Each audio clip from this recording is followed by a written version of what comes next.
Professor Kayhan BARZEGAR as chair.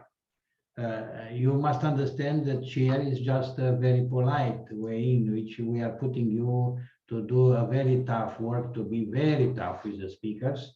And Flavius and myself will be next to you to help you to have the full control of these speakers. It's a free speech, but under full control of yours. Yeah. So all the success in this session about Afghanistan. I see here some smiling faces, people with boots on the ground. Carlos, welcome. Carlos, General Carlos BRANCO, and so on. Thank you. So, Kayhan, period.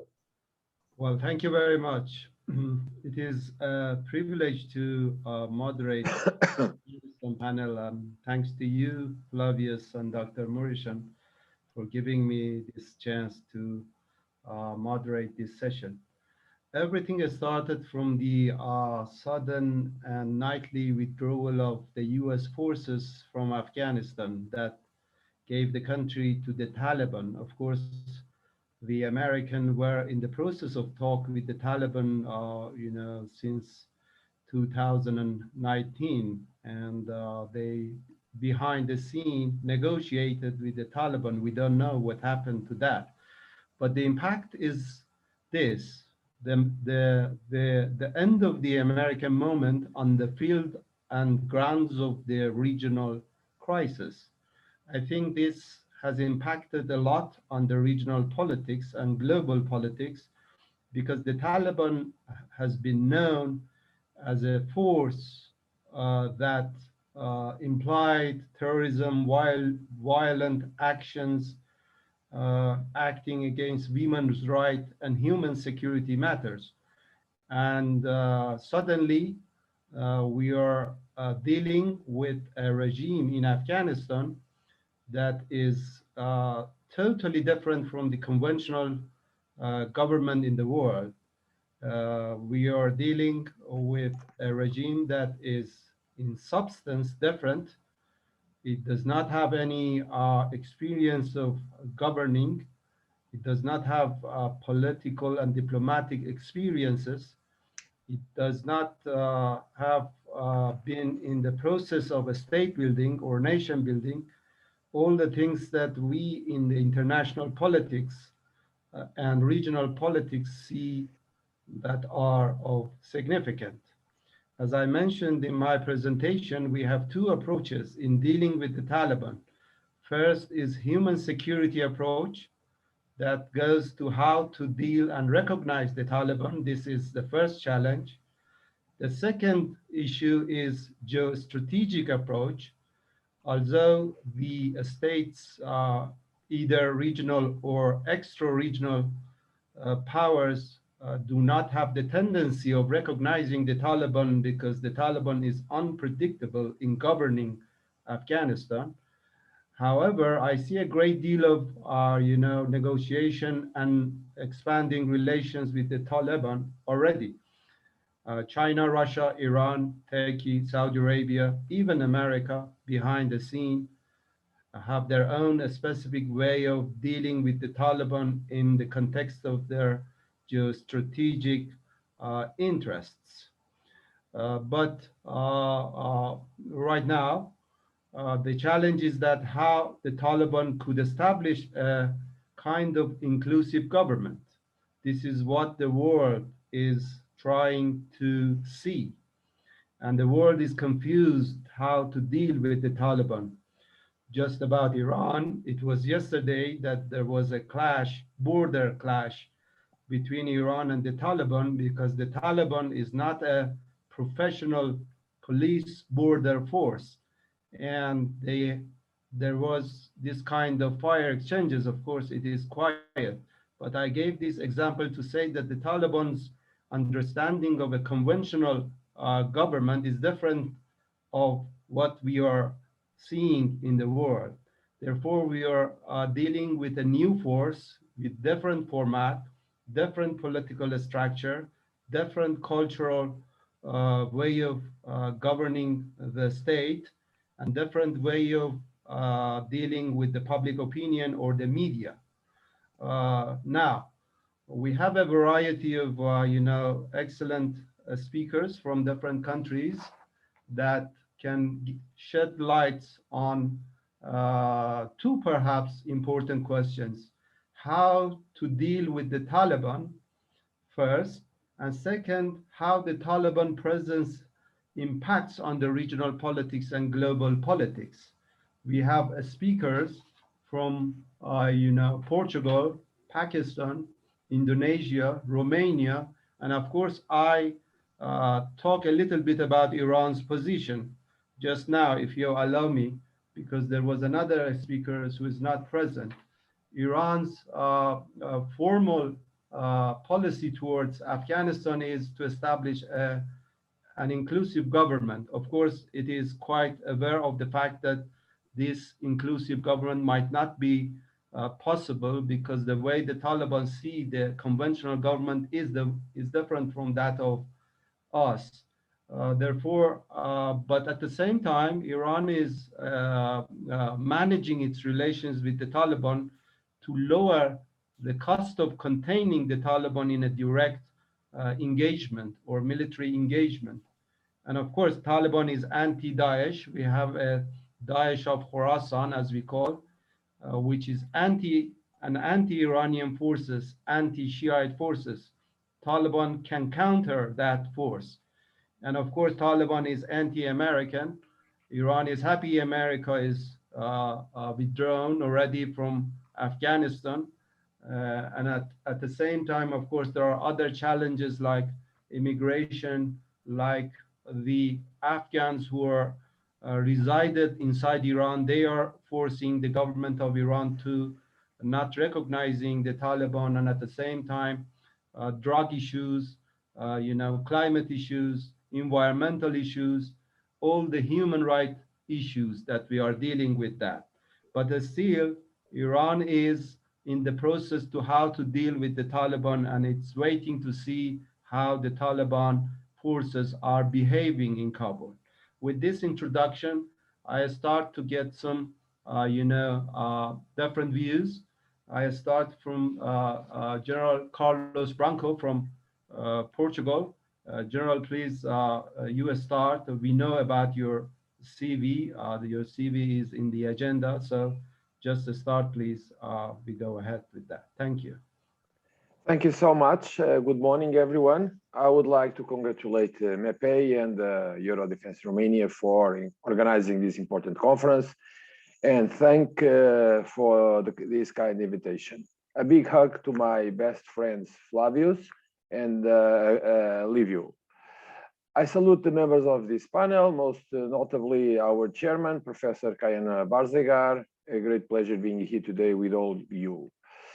We were invited to think about whether it is possible to avoid the collapse in Afghanistan from a security and economic point of view. In other words, what to do? What could Western governments, donors, to do to avoid the catastrophe?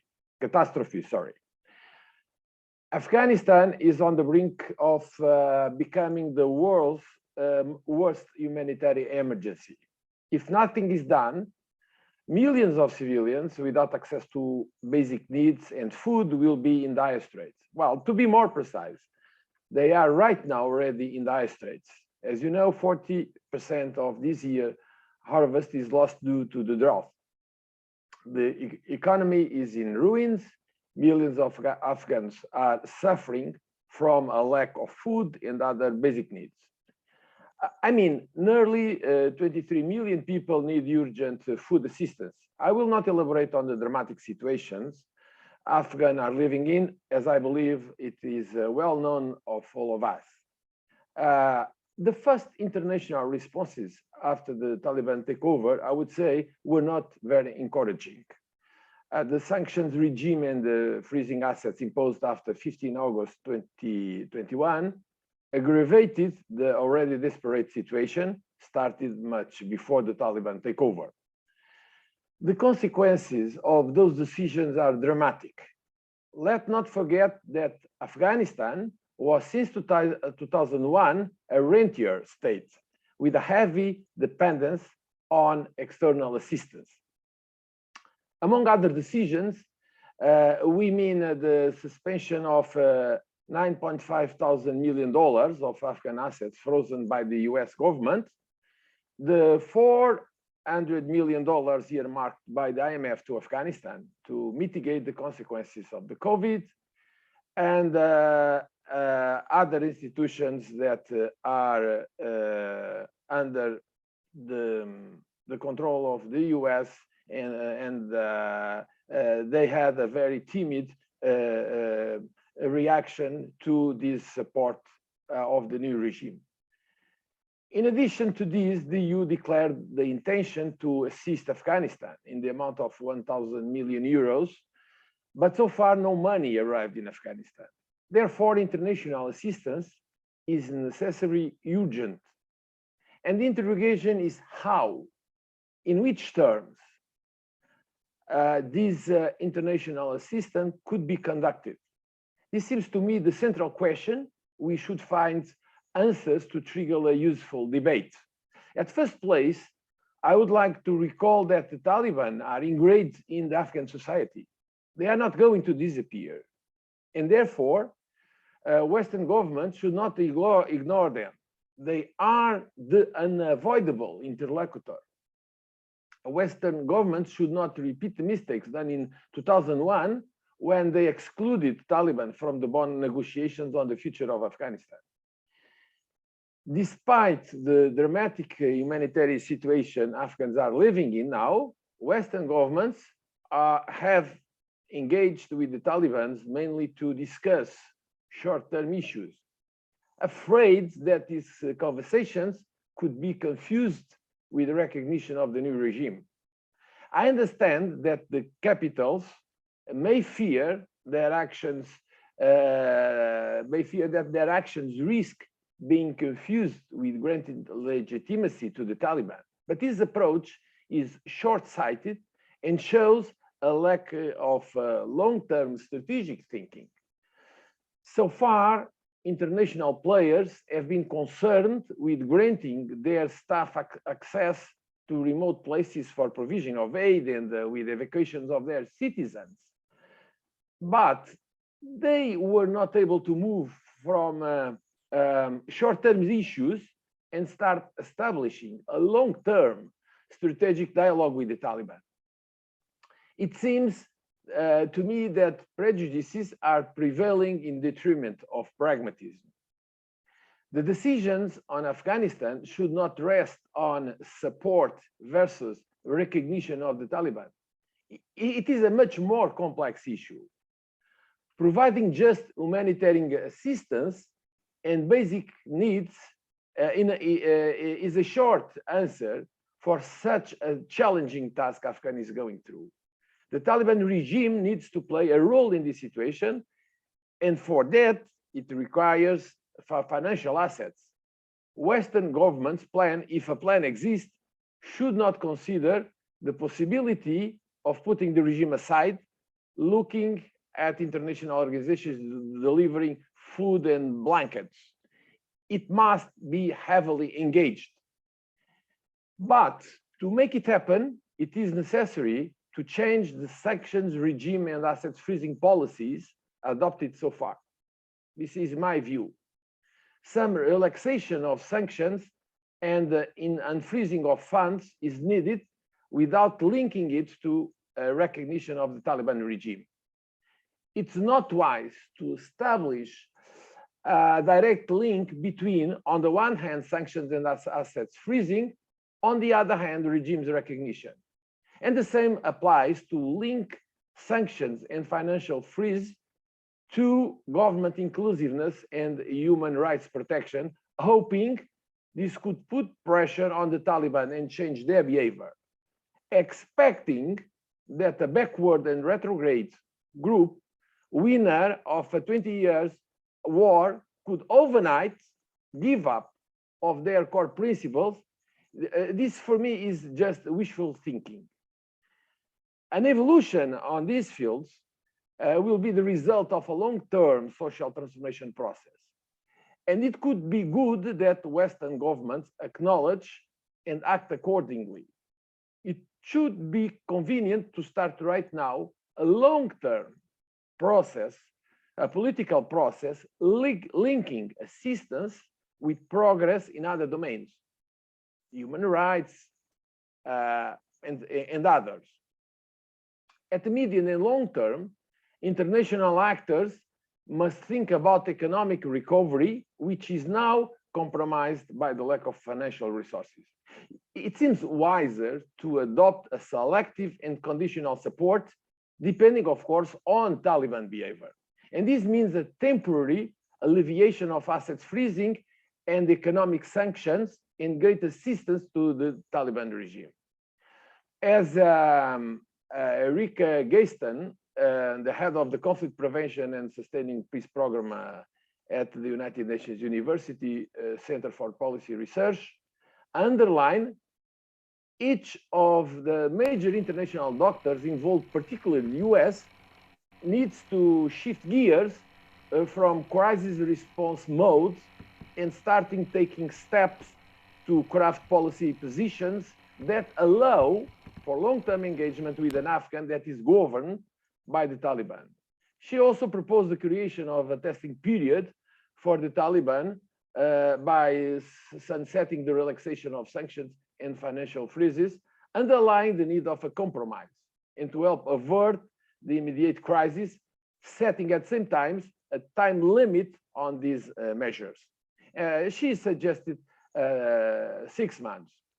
This would allow some change for economic activity to resume and basic services to be provided. In addition to that, rather than diluting conditionality, it would reinforce it by creating a testing period for the Taliban government to demonstrate that it can care for its citizens while taking steps toward better human rights protection, as well as stable and inclusive governance. Also, Eric Geisten also proposed, and I fully subscribe the idea that international entities offer a limited degree of recognition to the Taliban. We are not talking about full recognition of the Taliban. We are just talking of a compromised option. Well, this could be a set of workable ideas to alleviate the suffering of the Afghan people. I will stay here, and I'm available later on to contribute with more ideas to the debate. I hope that I respect the time that was given to me. Many thanks. Thank you, General Branco, for this realistic analysis of the realities on the ground. Thanks also for sticking with the time. I directly go to Dr. Amina Khan from Pakistan to get another view of the Taliban's presence in Afghanistan and its impacts on the regional politics, especially the Pakistani-Taliban relations, if possible. Thank you. 10 minutes, please. All right, thank you so much. Well, I don't think my views are any different from the previous speaker, but I will try to avoid repetition. But I think it's important to reiterate that, of course, the situation in Afghanistan, as we have all seen, has taken a rather critical juncture since the Taliban took over as a result of the US withdrawal from Afghanistan. Now, while there is no doubt that with the US exit, and that too in the absence of a negotiated settlement, a military takeover by the group was certainly expected, but I think the manner and the speed at which the group took over was certainly not anticipated, not even by, say, a neighboring country like Pakistan. Now, this situation has rightly left many questions unanswered, primarily on how the group will govern the country, domestically in terms of governance, in terms of political freedom, honoring their pledges of reform, such as human and women's rights, and what their rule basically means for regional peace and stability. But I think more importantly, on whether the group can deliver on their counterterrorism assurances. Now, as they say, the proof of the pudding is certainly in the eating. And while the ideology of the group certainly remains the same, I think the group has slightly evolved. Let us not forget, they have learned the art of diplomacy. They have established ties with a number of countries. particularly countries that one wouldn't have even envisaged in the past, of having relations with the Taliban with. So, I think the Taliban have certainly evolved. But again, the proof of the pudding is in the eating, and the onus is on the Taliban to deliver. Now, in that sense, the real test actually for the Taliban has only just begun, which is certainly not confined to the capture of power, but I think it's more about legitimacy, recognition, and certainly how the group performs domestically as well as externally. Now, as we're seeing with each passing day, Afghanistan is inching closer towards a very unfortunate humanitarian crisis. And we have seen that its economy is moving in a downward spiral. Therefore, provisions of humanitarian aid to Afghanistan by regional countries is certainly reassuring. However, it is not enough to sustain the Afghan population. Now, while no country has so far recognized the group, the international community has directly been engaging with the group through Doha, whereas regional countries have been directly engaging with the group. Therefore, I think at this point, while the group may not be looking for recognition, but rather engagement, and let us not forget, engagement does in fact mean de facto recognition. Now, as I said, domestically, the group is struggling as it attempts to consolidate its power and formulate policies towards Afghan institutions like the bureaucracy, like the army, the police. And let us not forget, the group has inherited weak institutions and a non-existent economy, which is, by the way, not limited to the Taliban, but it is something that the country has struggled for since the 2001 invasion of Afghanistan. So the Taliban at the moment are a work in progress, if I may say. Now, it is also important to highlight that the Afghan economy, as we all know, was extremely fragile and heavily dependent on the international community. And according to UN figures, more than 60% of its 38 million population, continues to face crisis levels of hunger, and is certainly in a state of food emergency. Now, it is interesting to note what the UN Special Representative for Afghanistan, Ms. Lyons, said, and I think this is so important, that Afghanistan is certainly on the brink of a humanitarian catastrophe, saying that the main cause is financial sanctions on the Taliban, which have paralyzed the banking system, and therefore it is affecting every aspect of the nascent economy of Afghanistan. Now, while certainly Afghanistan may be known for being a resilient nation, but I think this resilience should not be at the hands of the Afghan masses who have suffered for far too long. Therefore, it is imperative that the international community moves away from petty politics and pushes towards a consolidated, or rather a collective effort to ensure that the Afghan state does not fall into a humanitarian catastrophe and, of course, the chances of a collapse of the state. Now, it is important to highlight that if the Taliban do not consolidate their position and ensure some semblance of stability, the fear in my mind is not so much of a civil war, emanating, but rather of transnational, terrorist groups taking advantage of the situation and filling in the vacuum. After all, since the Taliban assumed power, we have seen a major spike in attacks by the ISKP. Hence, in my opinion, as I just said, the biggest threat, I think, to Afghanistan is certainly domestic constraints, as we have discussed, such as the economy and the humanitarian crisis, but equally the concern that Afghanistan will fall prey to transnational terrorist elements. Therefore, yet again, what is the solution? Engagement is necessary. Let us not forget, the Taliban did not come into power in isolation or by force, but they came in through a process that is certainly debatable. But that was the Doha Agreement with the US, and primarily on the premise that Al-Qaeda has been defeated, and of course an assurance that the Taliban would not entertain terrorist elements. But by refusing to engage with the group and denying necessary economic assistance, as well as freezing assets, how does one expect the group to be able to perform and deny space to such elements?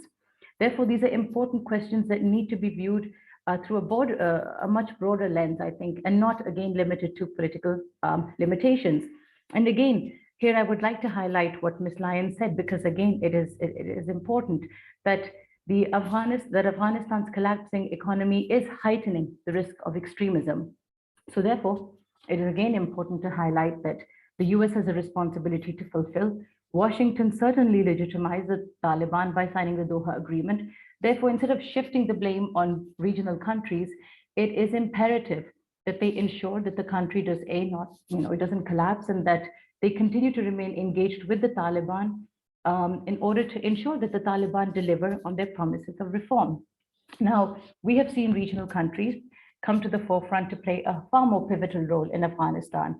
And despite their previous differences and divergences, we have seen regional countries form somewhat of a strange, call it a strange strategic coincidence, where immediate neighbors of Afghanistan, such as Pakistan, Iran, Russia, China, and the Central Asians, they appear to be on the same page when it comes to Afghanistan.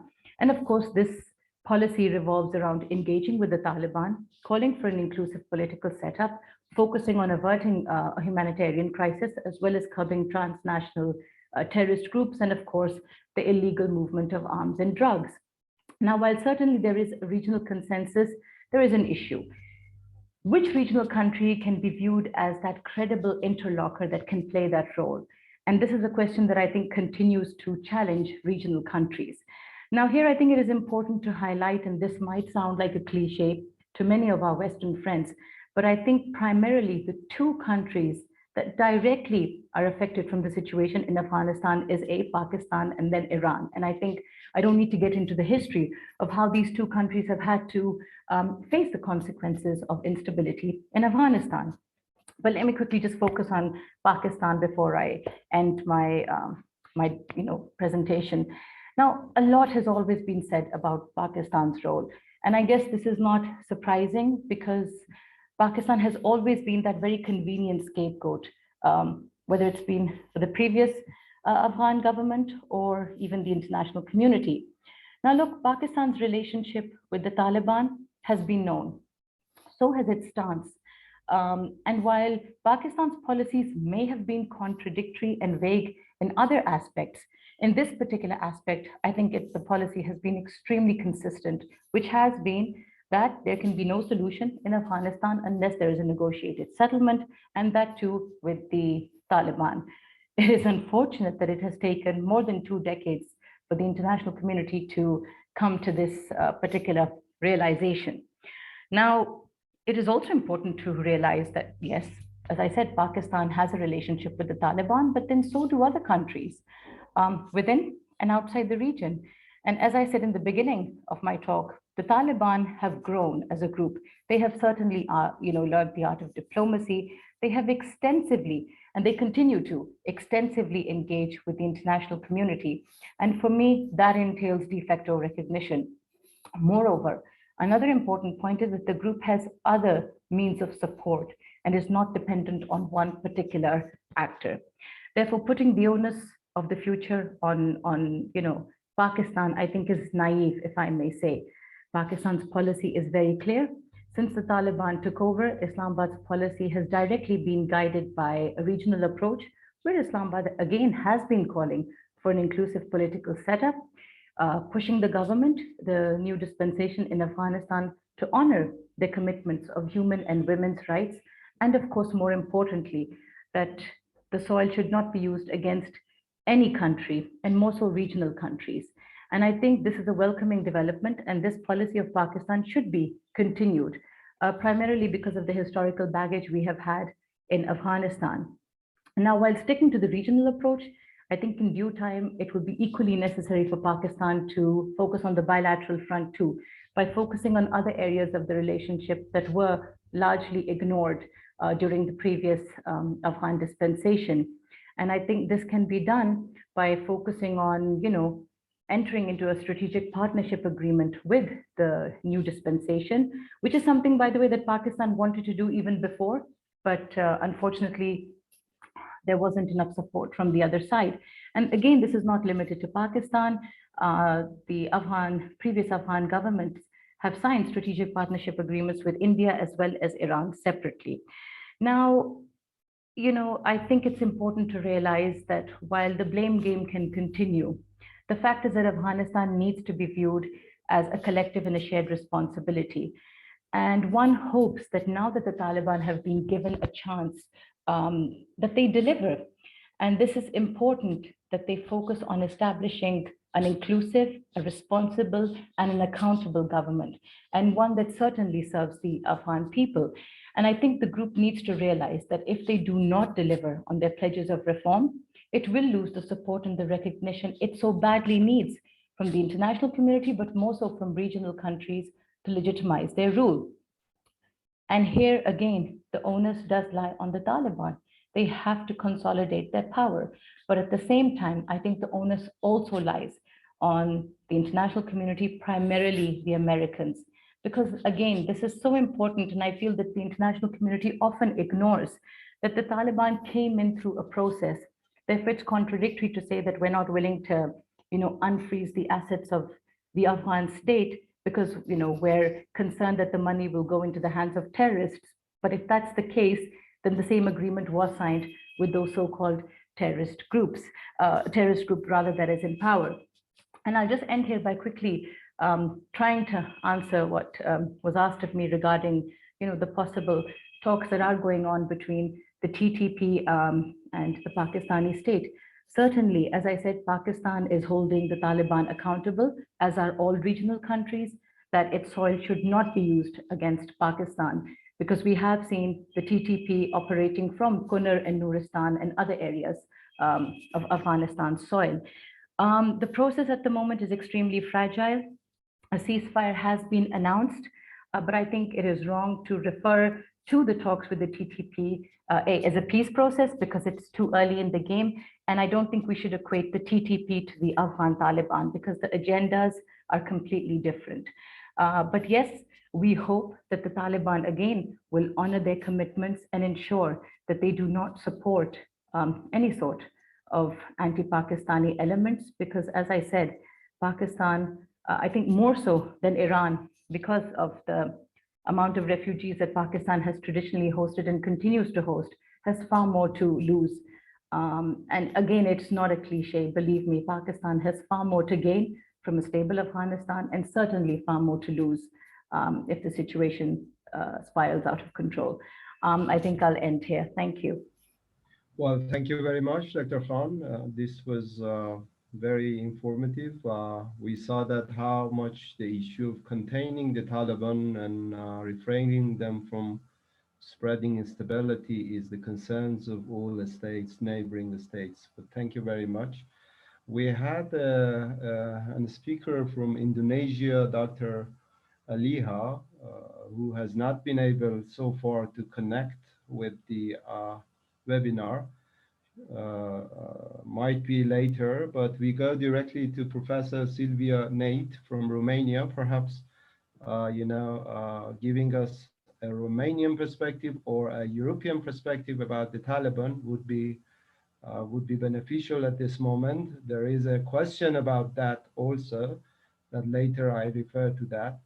Professor Nate, please, you get the floor in 10 minutes. Get your point, please. Thank you. Hello, thank you for the invitation and congratulations for this yearly international conference, which is very comprehensive, and it's quite interesting to find out each year great insights about the MENA region. I would start with like a dilemma. What is Afghanistan today? The tragedy of a nation or the fulfillment of the tribes? So starting from this idea, I would say that the Taliban's victory over Afghanistan government will lead to further national and humanitarian security challenges in the years to come. But unfortunately, there are no easy answers to address these challenges. The Islamic State, which maintains a network in Afghanistan, rejects the legitimacy of the Islamic Emirate in Afghanistan. But Al-Qaeda regional affiliates in MENA see it as a divine sign that they can win, and local governments can build their own jihadist emirates.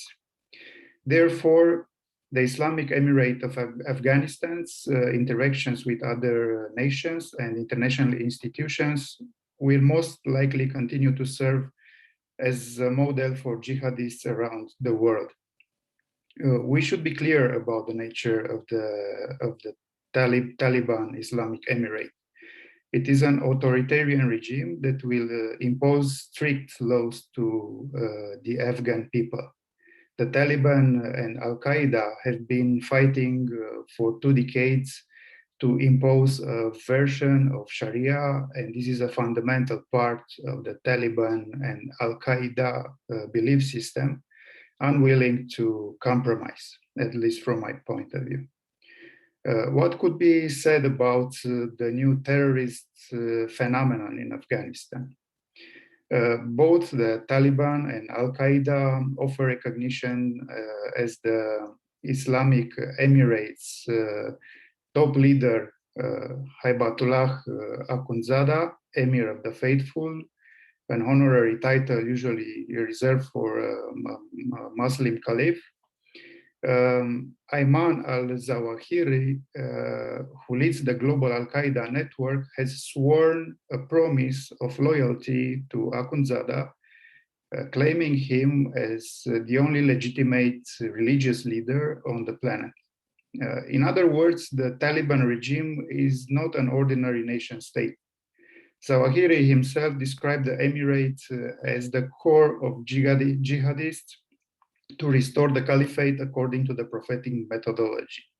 So, and we can see or we can hear it in a speech of Zawahiri speech in August in 2018, broadcasted by Al-Sahab Media, the official communication branch of Al-Qaeda in Pakistan and Afghanistan.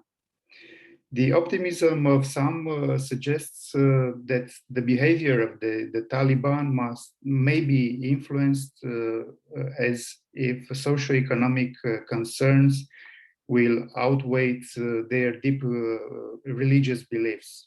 In my view, this might be a wrong assumption. The Taliban may be willing to make some marginal compromises, but they will never stray from their basic agenda.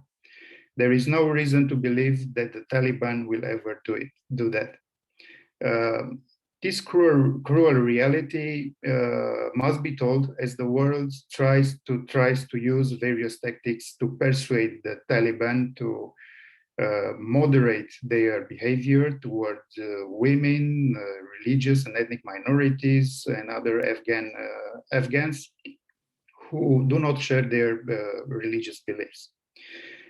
What about the US post-Afghanistan situation and its new challenges in the region? The allies no longer have a footprint inside Afghanistan, so any attempt to assess the potential of Al-Qaeda of the Islamic State will be at a disadvantage. Some analysts assert the United States can fight terrorists in Afghanistan on the model of Somalia, Syria, and Yemen. But unlikely these 3 countries, Afghanistan has a different geography and has no access to the sea. There are no waterways to operate, and the US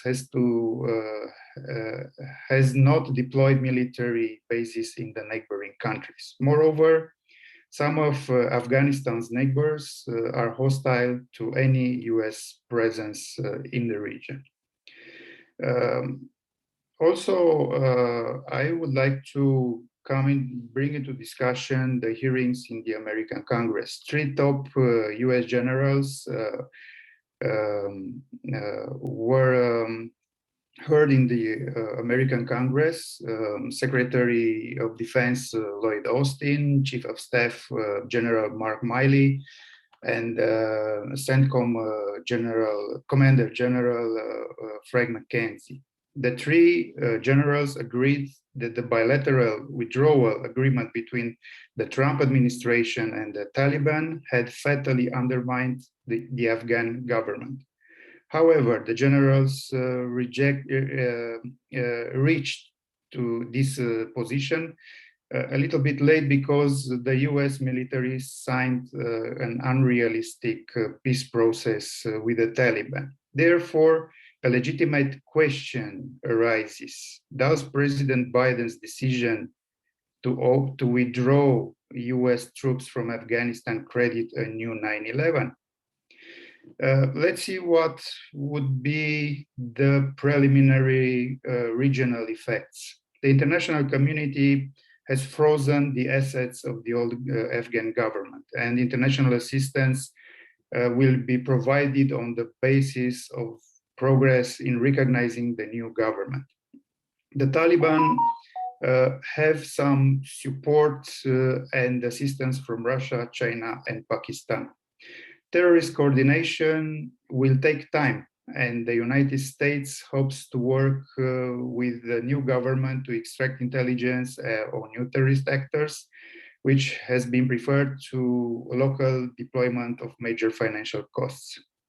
Most likely, the US will press the Taliban to keep terrorists to do not keep terrorists in the government, and will continue negotiations with members of the old government who will play a central role even now. Jihadists know that ensuring the people and international community is essential for successful and stability. However, it doesn't mean that they are willing to adopt Western style rules or anything like that, just to improve their economic conditions. For example, the North Korea regime has repeatedly shown that the attractiveness of economic aid is not enough to make them give up their basic principles. The Islamic Taliban Emirate of Afghanistan is not so different in this regard. These complicated situations make it difficult to support the Afghan people who are in desperate need of help after more than 4 decades of war. Although no major changes occurred in terms of the nature and map of the governing regimes in Asia and in MENA region compared to 20 years ago, we will see to what extent the redesign of non-state actors will deepen the undemocratic and authoritarianism, global cleavage, and who will gain from this political reality. Pakistan, and from some geopolitical points of view, Pakistan is probably China's strongest ally for managing Afghanistan right now.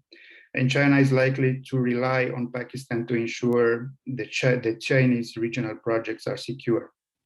For example, Beijing is more likely to ask the Pakistani military to intervene in the country before involving Chinese troops. The question is whether Pakistan really has the capacity to control the events in Afghanistan, and whether the country's security apparatus always obey state orders. India's primary and immediate concern is that Afghan territory should not be used for anti-Indian or terrorist activities. Although India has developed a close relationship with the United States, including on the acquisition of American military technique, it declares its readiness to work with Russia in the field of counterterrorism, combating illegal migration and drug trafficking. The withdrawal of allies could raise fear that unrest in Afghanistan could spill over into Central Asia, which Russia sees as its southern defensive flank, and the sphere of influence from which it could emanate radical Islamist threats. It remains to be seen, however, whether Russia will prefer a more active dialogue with the West. It also remains to be seen in what context and within what limits of cooperation. An additional problem is based on regional proxy groups and possible tendencies to strengthen certain terrorist groups. But some neighboring states will face the problem of increasing the consumption of opium derivatives in the domestic environment, already being a local problem. For Turkey, a NATO member that has made significant contributions to the Afghan mission, the picture is multidimensional, encompassing strategic, security, and migration issues. When it comes to Afghanistan, we can ask ourselves to what extent Turkey has the capacity to earn the profile of an intelligence broker on the route of NATO and China. On how much does it want this? Unfortunately, the prospects are not good, and the international community has a responsibility to protect Afghan people. We are talking about large-scale humanitarian crisis that underlines this tragedy. After 20 years from 9/11, we have a world with multipolar trends, modified regional agendas, a new concept called resilience, more military and defense know-how in both of the sides, new intelligent and AI-based technologies, the possible return of the foreign terrorist fighters at home. Some of these variables may affect critical processes in the region and in the Euro-Atlantic world too. Also, should be considered in structuring a chapter of the EU policy and within the new concept of NATO. This might be the broader cooperation pillar for security in MENA region with other Western and Eastern major actors. Thank you. Well, thank you very much, Dr. Nate, for focusing rather on the human security approach of the Taliban politics in Afghanistan. Right now, the head of the conference, Dr. Flavius, is telling me that we will have Andre Raj, right? Giving time to him to share with us his or her views. Flavius, could you take maybe Dr. Andre Raj is going to connect maybe a few minutes. We can jump to the assessment that His Excellency Eqbali Zarq would like to have certain remarks on this panel. And after that, maybe Dr. Raj is going to connect because he's trying to connect. Okay. Okay, thank you. We have a question also from Marcos Badoro from Brazil. That he asks the impacts of Taliban on the EU migration policy and its neighbors. Perhaps at some certain points, BRANCO could elaborate on that, or Professor Nate. This is the question raised by one of the participants. We have Dr. Eqbali also from IPIS Iran to share some insight with us. We go with Dr. Eqbali, getting some views, and then to the answers by Gerald BRANCO or Professor Nate. Dr. Eqbali, please, if you can make it short, it would be great. Yes. Hello to all of friends and especially Kayhan. Unfortunately, we have had no possibility to meet each other in Bucharest. Inshallah, next year. Regarding the Afghan problem, I think it was very clear that governing or the success of Taliban in Afghanistan was as a result of bad governing of the Ashraf Ghani government because of the huge corruption in the Afghan society, especially in administration, and having no any good prospect and let's say success and the good result as changing the very difficult economic, social, and cultural situation of people, Afghan people. Of course, no, there is no very clear image how Taliban would like to continue to manage the very difficult situation in Afghanistan. As you know, many part of the budget of Afghanistan were coming from outside, and of course, the economy is basic on agriculture. Of course, the share of agriculture in Afghan economy is about 20%, but as a force of the labor force, as about 50% of people. And as our information, the situation in Afghanistan is very difficult. I think international community, think tanks, and all people should think about the 6 months in future in Afghanistan, because the situation deteriorates day by day. They have no chance, and there is no a clear perspective for some changing or positive movement in this country.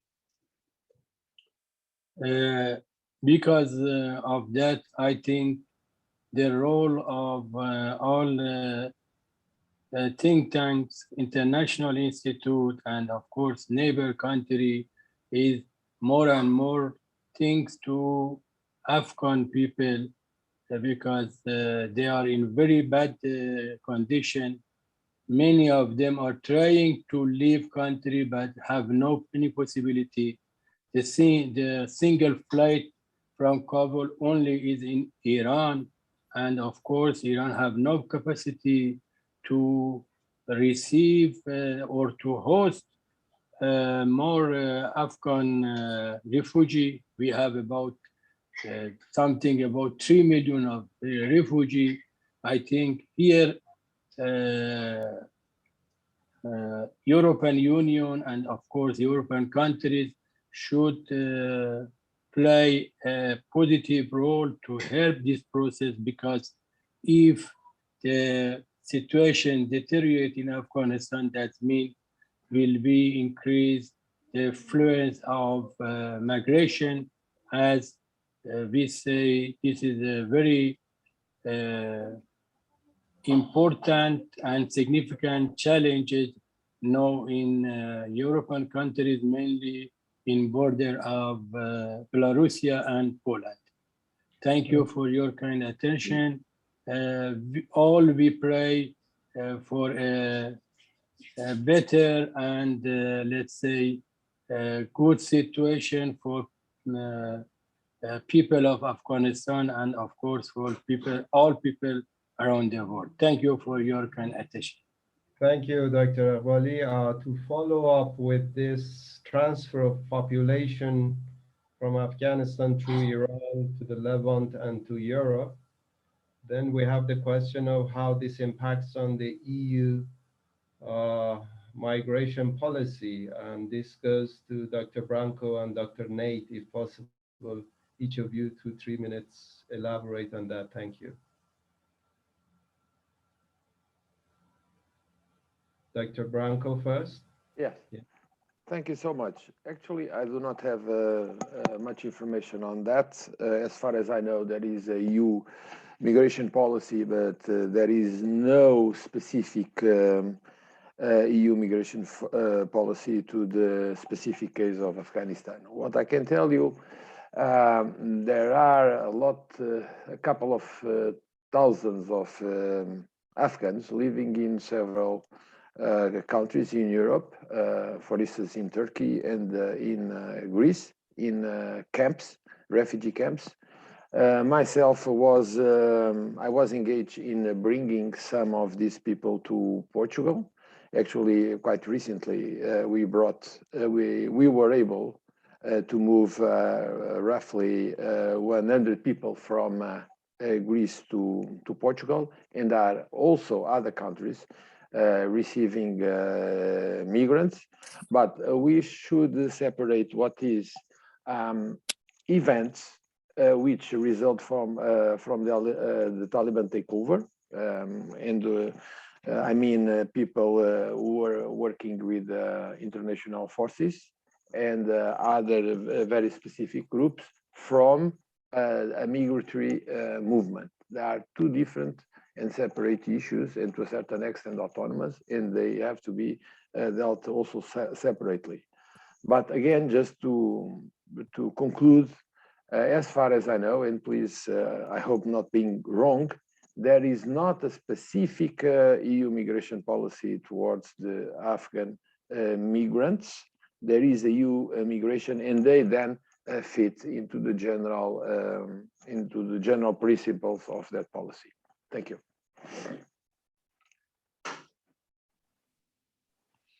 Thank you, Dr. Branco. Dr. Nate, please. If you have any insights on that. Yes, I agree with the point of view of General Branco. There is a general policy, European Union policy regarding the migration issue. But if we are looking at the statement of the EU ministers Home Affairs statement, we can see that the EU will engage its support to third countries, in particular to neighboring and transit countries, hosting large numbers of migrants and refugees to reinforce their capacity to provide protection. Also, there is an initiative to implement a Team Europe approach. It's called Team Europe approach, which is needed to work with Afghanistan's neighbors to address the impact of displacement in the region. But there are not too many coordinates to find out what are the tools, the proper policy tools to address this issue. Based on lessons learned, I would say the European Union and its members stand determined to act jointly to prevent the recurrence and uncontrolled large-scale illegal migration movements faced in the past by preparing a coordinated and orderly response. So it's a process of adaptation based on lessons learned in terms of managing the refugee waves and illegal migration phenomenon. Thank you. My bosses in Bucharest told me that there is the possibility of Dr. Andre Raj to talk, and we still have some time. Dr. Raj, welcome to the panel. We are talking about Afghanistan and the policy, how it impacts on the regional and global politics. Dr. Raj is from Malaysia, and we are happy to have you on the floor. Please go ahead. In 7-8 minutes, possibly. We cannot hear you. You need to unmute yourself. Can you hear me now? Yes, very good. Good morning, and good morning from Helsinki. I'm actually based in Helsinki. And with regards to Afghanistan, there's so many things which are just, boiling out of proportion. The European Union, the Americans, and you have on the other side, the Russians, the Indians, and the Chinese. So how are we actually going to address these issues of illegal immigration pertaining to the European Union, bringing in Afghans who have already been now repatriated to the European Union? These are issues that, it's not in the near term that we are going to solve this. It has been occurring for a long time on illegal immigrations from Afghanistan during the Afghan wars. But what we need to actually address here is how are we going to work, or how is the European Union or the Americans going to work with a moderate Taliban? I don't see this as a solution, because President Barack Obama proposed to reach out to the moderate Taliban when he was in office. But I don't think anybody understands the concept here is that, you can't live with global jihad. They don't actually believe in global jihad, and they incorporate Sharia violent laws according to their precedents. So if now we're talking about illegal immigration, and we're talking about how we're going to solve this in Europe, we can't solve this if we can't actually address the Taliban, because you're going to have influx of Afghans coming in, influx of even Syrians coming in, and you name it. And the issue here is that how do we reach out to the Taliban? Our country is going to now accept the Islamic State as the Afghans would say. And we look at the role of Pakistan and how Pakistan actually allowed to work with moderate Talibans. Now, if we go ahead and allow this to happen, to work with moderate Taliban, every other jihadist group is going to come up with their own precedents and their own rules and regulations. Now, how are we going to actually address the onkas of the Taliban now coming up with their own regulations? So the influx of immigration is going to be there, no doubt about this. And Europe can't do anything about this due to the fact of the human rights issues and the sensitivities towards human rights. The core issue here is how are we going to deal with the Taliban? If we can't come up with a precedence in dealing with the Taliban, we are going to see the influx of Afghans coming in. No matter what the European Union's regulations or laws determine this, you're going to have transnational criminal groups paving the way for all these, because money is good for the transnational groups, and we will see an occurrence of these on a large scale in the next couple of years. So how are we going to deal with moderate Taliban? Because there's no such thing as a moderate Taliban. And I don't know how countries are going to be accepting the Taliban with violent laws against humanity. If we can't stop that, you are only going to have an influx of Afghans coming to Europe. I hope that kinds of gives an indication of where I'm going from the talks presented early on. Thank you. Thank you very much, Dr. Raj. This was very useful at the end of this panel. What I can gather and finish this panel is that in the context of, making a regime, and in the context of a state like Afghanistan, which is a civilizational and, a special state with a special nation, I can say that if you put it in the context of opportunity and challenges, the focus of all the panelists was that there are a lot of challenges coming from the Taliban. For instance, Dr. Khan from Pakistan mentioned that how much Iran and Pakistan can be affected by the Taliban instability. Right now, I told you that 4,000 per day Afghans population cross the Iranian border, and the Iranian, are being a great point of help to them. Very nice. Just imagining that a lot of Al-Qaeda and Daesh elements are inside this population, and they have this challenge to control them. I heard that the Iranian government gave more than 2 million shots of vaccination to the Afghans population in Iran.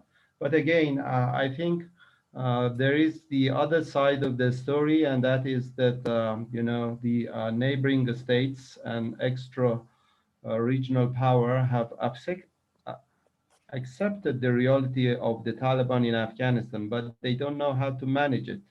They have been waiting and to see how the Taliban behave The reality is that they are managing their bilateral relations with the Taliban right now. And there is a great deal of geopolitical adjustability with the new realities on the ground in Afghanistan, and accepting the fact that the Taliban is going to stay. And there are a lot of challenges of the new, government or regime in Afghanistan. For Iran, Afghanistan is a bigger picture than the Taliban regime. Therefore, connecting with the people of Afghanistan is very much important. I'm sure that this is the same for Pakistan also. So we have the long-term, concept of dealing with the Afghan people, and the short-term concept of dealing with the Afghanistan regime, that is Taliban. By that, I conclude this session. I thank again to Flavius and Dr. Morishan, the organizers of this conference, to dedicate this Afghanistan panel, which was very significant and important and timing. I get the floor to you, the organizer, and I say goodbye. I will stay with you until the last minutes, but for now, my part is finished. To you, Flavius and Dr. Morishan.